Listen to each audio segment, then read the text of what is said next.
name's Jill Stewart and I'm one of the lecturers here at Middlesex University. My main subject is around housing and health, and I'm very interested in the MoDA collection, which is in fact one of the things that attracted me to come and work at Middlesex. I've visited MoDA on quite a few occasions now.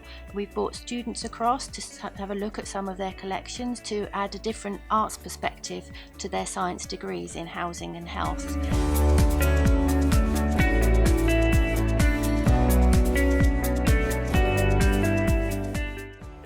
A lot of photographs in my teaching, photographs that I've taken myself, but finding the resources at MoDA has helped bring the subject to life a lot more.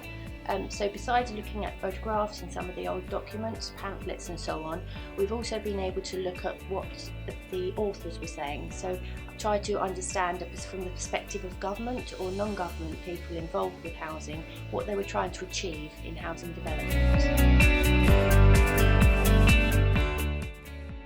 Really useful books you have here is about the garden cities, and this book's particularly interesting because it's full of photos and illustrations that really help us see and capture what the garden cities movement was about. One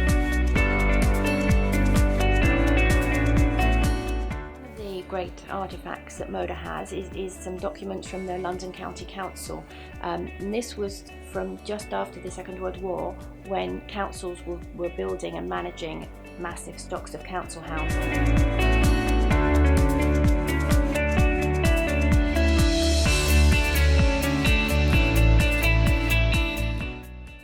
Written quite a few books over a period of years, the most recent one being Environmental Health and Housing, which looked particularly at the changes the new public health agenda has provided into the impetus for better housing.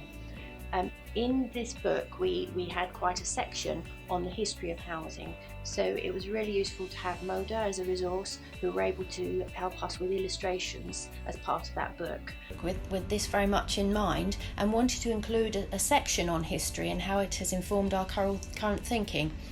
So we were able to use some resources from MoDA, this illustration for example from internal floor plans, to use in our book to illustrate some of our thinking.